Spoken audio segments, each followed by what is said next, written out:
Hi everyone, I am Jen from Noteworthy by Jen, and today I'm going to be presenting to you about teaching in a COVID world. So I primarily use Orff, but I also have some Kodai, MLT, and ETM training. But I really have been concerned about how to get my Orff lessons in because there's so many manipulatives and instruments that we use. And also I'm worried that we won't be able to sing coming up in the fall. So I decided to come up with a bunch of non-singing activities that we could do in our classrooms to still actively make music with our students. All right, the first idea that I'd like to share with you is to use a lot of body percussion in chanting. We may not be allowed to sing, but humming and chanting may be the way to go in this fall. So one activity I want to share with you is a name game that I do at the beginning of the year with 4th and 5th grade, and it's called How Did You Rock Your Summer? And it goes like this. How did you rock your summer? How did you rock your summer? How did you rock your summer? Give it to us now. And then there's a soloist in the middle of the circle, or in this case we might be social distancing around the classroom, and so the soloist might be up front and they would say the blue words. My name is Joan. That would be everybody else. And I went camping. And it was hot. And it was dusty. Oh yeah. Now I'm going to show you the body percussion that goes with this. I'll try to make it so you can see most of me, but the body percussion is really what makes it fun for students. In fact, this is how I introduce it to them.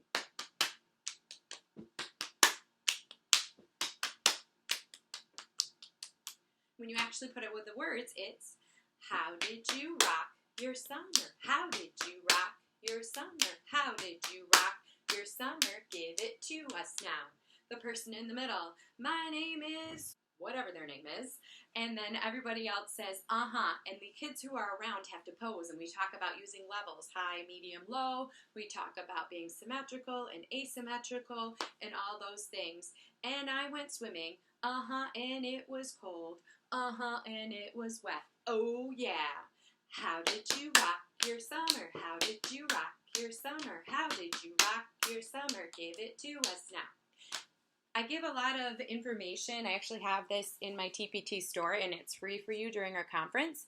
I give a lot of information about what to do, like students that may not have done anything exciting over the summer. There's a way to kind of still have them be involved. Some differentiation ideas for kids that the body percussion is a little tricky for. So make sure you check that out if this is something that you could use to review names and just learn a little bit more about your students. My next tip is desktop percussion.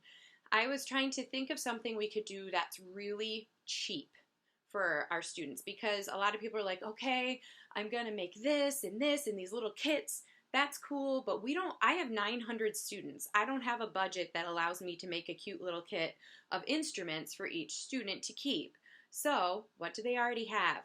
A desk and things on their desk.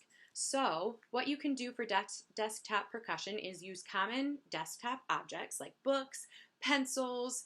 Maybe you could make a shaker out of their pencil box and practice rhythm patterns with those. Have students compose using those things as instruments. You could also create activities that go along with songs that they're already listening to. My kids are super into the Descendants movies right now, and I saw at the end of Descendants 2, there's a super cool song at the end. So I created a desktop percussion piece that goes with that, and I was showing it to my daughter, and she's like, this will be so fun when we do this. She's going into 3rd grade. I also found an app that was 99 cents that if for some reason you actually have your own set of iPads that you could bring around with you if you're on a cart. There is a 99-cent Orff xylophone app. One downside is you have to hook headphones in to hear the xylophone.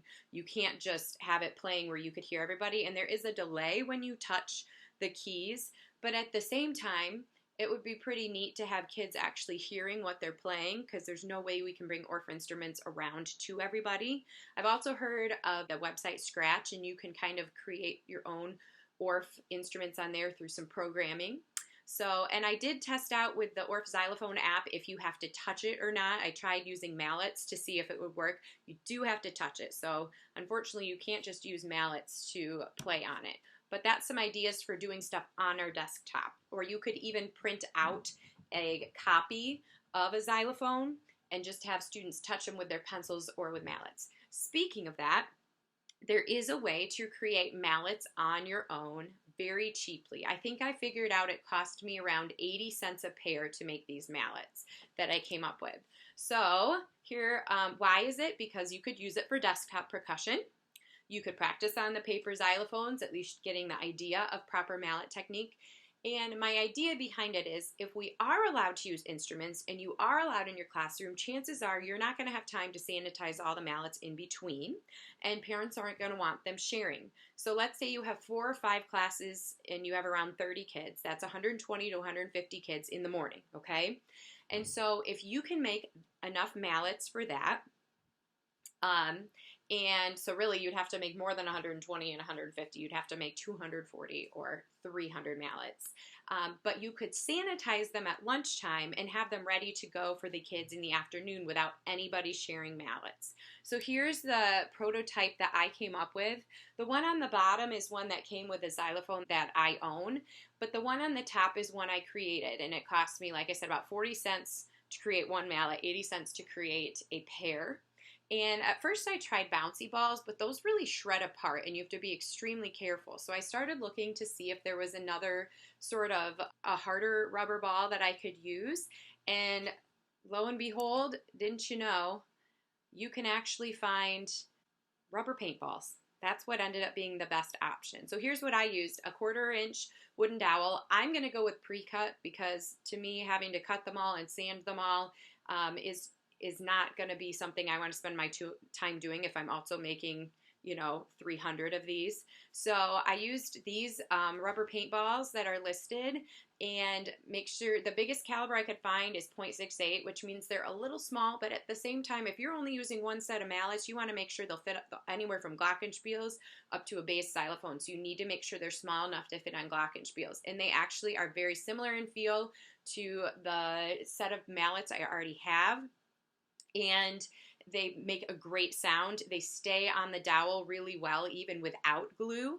If you want to, you can glue them on with hot glue, put a little dab in there before you stick the wooden dowel into the rubber paintball. And I've heard Gorilla Glue too, but I know that expands, so I'm not sure how well that would be. So all I really did was take the rubber paintball, and I drilled into it with a 1/4-inch drill bit. You might even need to use a little bigger because it kind of smushes back together after you drill into it. You may want to drill it twice before you try putting the dowel in. If it's not going in easily, if the drill bit's not going in easily, then you may want to use a smaller bit first and then do the 1/4-inch bit. But really, mine, it was really easy. I just held it and did it. I didn't even have to put it in a grip or anything. And then I highly recommend, if you're trying to, you could use like bleach water or something, but you can also use that Sterisoil concentrate that they sell for recorders, and go and just make a bucket, and kids can just toss their mallets in there. And guess what? If they fall apart, they were 80-cent mallets, and you can easily make some extras for the rest of the year. So in addition, if you want to do this, you could paint the handles so that each class has its own color to grab in the morning. If you want, you can buy really cheap vinyl end caps that you can glue on so that the ends of them feel more professional and won't rub against kids' hands if they're holding them wrong. It was super cheap. It was like $5 for 1,000 of them. So that's another option if you're interested in them. All right, if you can't sing, use recordings of singing. One of my biggest frustrations is I do so many activities with singing, and I'm just so sad that we can't do singing. Well, maybe it'll actually help save my singing voice a little bit more, because there are lots of ways to use singing without actually singing. So, first of all, use recordings of other people. We've been doing that for years. We just may rely on it a little more than we used to. YouTube, lots of great stuff on there, especially if you create your own little playlist so that you don't have to worry about getting some of those videos that aren't appropriate for students. You can use PureView and some other websites to take off some of the ads and stuff so that kids don't see the comments in the ads as well. Record yourself. If you're like, oh, I want to do this song from our curriculum, but there's no way to do it because there's no recording, make your own. Audacity is free and easy to work with. You can probably find lots of tutorials on YouTube. GarageBand, if you have a Mac, that is such a nice feature to have on your computer, and it's great quality even with just your built-in microphone on your computer. And then we just have to hold out hope that studies will show we can sing with our masks, and that in some ways, depending upon the state you're in or country you're in, that we will be allowed to have music class and sing with our masks on. But until then, we will find a way to work around it and still educate our children. And like I said, humming, your mouth is closed when you're humming. That would be a great option for us to at least hum. All right. Tip number 5, use non-touching movement activities. All right, we have to be socially distanced. If you have those dot spots, you can put them around the floor, or if they're in their classrooms and you're going in on a cart, chances are they're already socially distanced for you. So, can you find activities that are still musically purposeful, but are non-touching, and express music through movement? So I created a really silly song a few years ago because my students were all flossing.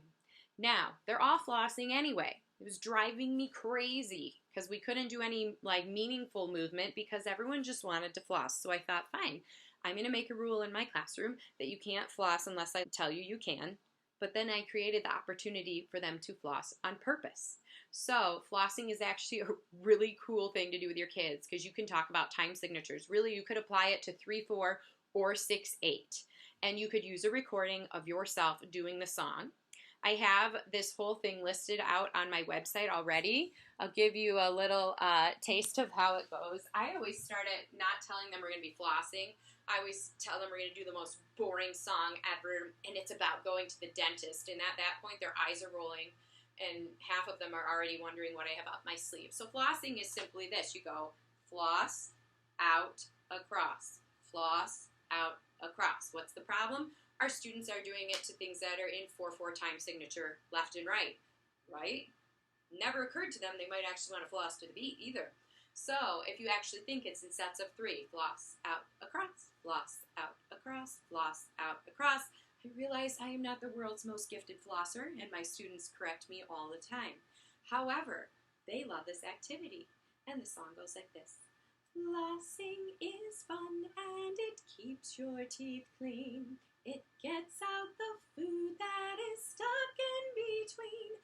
Oh, flossing, yes, flossing, and it keeps on going. All right, so what you can tell is this song is in 3, okay? So I have my students go up front.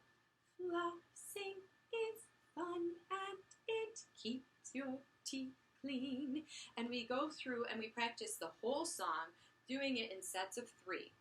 And they love it because they get to floss. And the kids who are frustrated, I show them all my awesome flossing moves of how I started, and then they just are giggling so hard they don't care. And then you can have a floss off. You can have kids compete to see who has the best style or not. It all depends upon the situation you are in. But this is a really fun way to talk about time signatures and the importance of them while flossing in a way that keeps you from going crazy. Because everyone knows flossing nonstop is not meaningful movement. Flossing in 3/4, perhaps. So again, if you click here or go to noteworthybyjen.com and look up flossing, you will find that whole activity, and it is great for right before spring break or right before Christmas break when they're all going nuts and you're just like, what am I going to do with them? And it's non-touching. It can be done socially distancing. Just videotape yourself singing it. All right. Tip 6, I love to teach music history to my students. I know that may sound boring, but I have found so many fun ways to present it to them that they actually really look forward to it. You can do Composer of a Month, or a composer that's related to music you're already learning about in class. Folk songs, talking about the history of music. It is really important, though, that you know the history of the songs you're doing because not all of it's pretty. And know your school atmosphere. And even if your school would be okay with you using some of these questionable songs, really that's not the point of studying folk songs.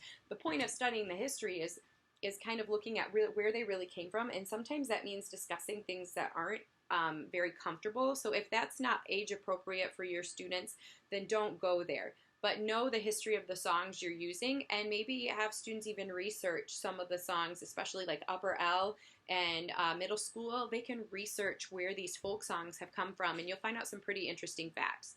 Time periods. This is one of my favorite things to do with my students. We like to time travel. You know, we've got the microphone in the classroom, and I hold it up, and I make all sorts of time travel noises.